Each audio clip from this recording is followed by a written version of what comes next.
Pernah kebayang nggak ada seorang cendekiawan dari abad ke-17 yang pemikirannya itu masih relevan sampai sekarang?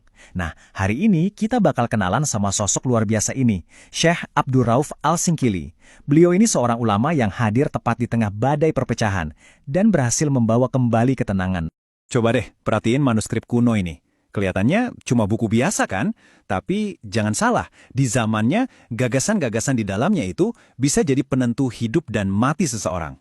Jadi ini bukan sembarang buku, ini adalah pusat dari sebuah konflik pemikiran dan spiritual yang, wah, dahsyat banget.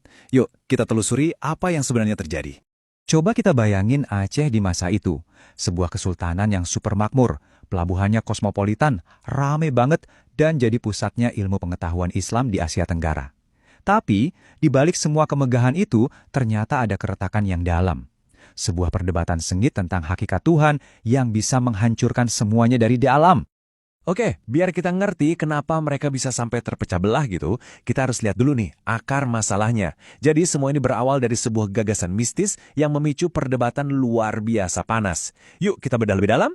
Jadi inti perdebatannya itu ada di konsep yang namanya tarekat. Sederhananya, tarekat itu artinya jalan.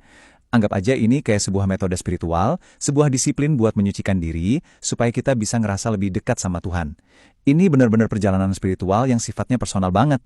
Nah, yang menarik, praktek yang awalnya individual ini lama-lama berkembang. Dari yang tadinya cuma perjalanan spiritual pribadi, tarekat ini berevolusi jadi semacam persaudaraan sufi yang terorganisir.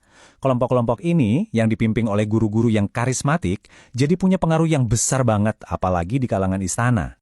Dan di dalam komunitas tarekat inilah muncul sebuah doktrin yang, kontroversial banget. Namanya wujudiyah.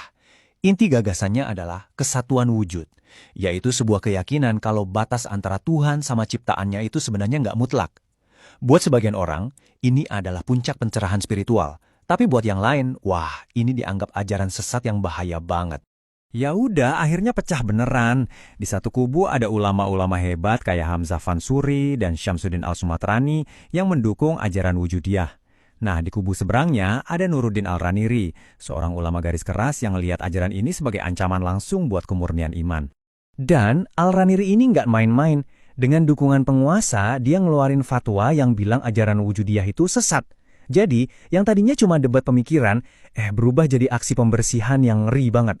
Para pengikutnya dikejar-kejar, buku-buku mereka dikumpulin terus dibakar di depan masjid, bahkan ada yang sampai dihukum mati. Kondisi Aceh waktu itu benar-benar gawat. Nah, disinilah, di tengah semua kekacauan ini, tokoh utama kita muncul. Seorang ulama yang udah menghabiskan hampir 2 dekade buat mencari ilmu di pusatnya dunia Islam. Ini dia perjalanan hidup Syekh Abdurrauf Al-Singkili. Beliau lahir di Aceh, terus merantau bertahun-tahun buat belajar dalam sebuah perjalanan mencari ilmu yang luar biasa. Dan hebatnya, beliau kembali ke tanah airnya tepat di saat Aceh lagi terkoyak oleh konflik. 19 tahun, coba bayangin, dedikasinya. Itu bukan waktu yang sebentar loh. Hampir 2 dekade beliau belajar dari guru-guru terbaik, menguasai tafsir, hukum, sampai tasawuf. Nah, dengan bekal ilmu yang sedalam inilah, beliau pulang untuk mencoba menyembuhkan luka perpecahan di Aceh. Terus, gimana caranya Syekh Abdurrauf ini mengatasi konflik yang kelihatannya mustahil banget buat diselesaikan? Jawabannya ada di pendekatannya yang super jenius, mendamaikan 2 kutub yang tadinya saling berlawanan. Coba kita bandingin deh. Al-Raniri itu milih jalan konfrontasi, pokoknya hukum, bersihkan, nggak peduli jadi pecah. Nah, Syekh Abdurrauf sebaliknya. Beliau milih jalan tengah.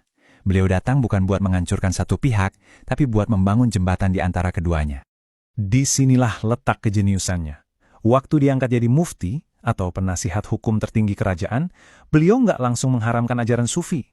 Malah sebaliknya, beliau bilang kalau spiritualitas atau tasawuf dan hukum atau syariat itu bukan musuh. Justru keduanya itu kayak 2 sayap seekor burung. Perlu dua-duanya buat bisa terbang menuju Tuhan. Beliau mendamaikan keduanya. Tapi, pengaruh Syekh Abdurrauf nggak berhenti di perannya sebagai mufti aja.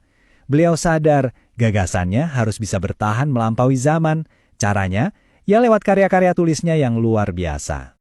Kayaknya nggak ada yang bisa ngegambarin pengaruh beliau lebih baik dari pepatah Aceh yang terkenal ini. Syekh Kuala, itu julukan beliau. Pepatah ini artinya, urusan adat serahkan ke raja. Tapi kalau urusan hukum agama, ya serahkan ke Syekh Abdurrauf. Ini nunjukin betapa dihormatinya beliau. Otoritasnya itu nggak main-main. Jadi, kalau kita rangkum, warisannya itu, luar biasa banget. Beliau nulis puluhan buku, ngenalin tarekat sufi yang lebih moderat, dan yang paling penting, berhasil mendamaikan lagi antara syariat dan tasawuf. Tapi dari semua itu, ada satu karyanya yang paling fenomenal. Nah, ini dia mahakaryanya, Tarjuman Al-Mustafid. Ini adalah tafsir atau penjelasan lengkap Al-Quran pertama yang pernah ditulis dalam bahasa Melayu. Coba bayangin, sebelum ada buku ini, pemahaman Al-Quran yang mendalam itu cuma bisa diakses sama orang yang jago bahasa Arab. Lewat karya ini, Syekh Abdur Rauf seolah membuka gerbang ilmu pengetahuan buat jutaan orang di dunia Melayu.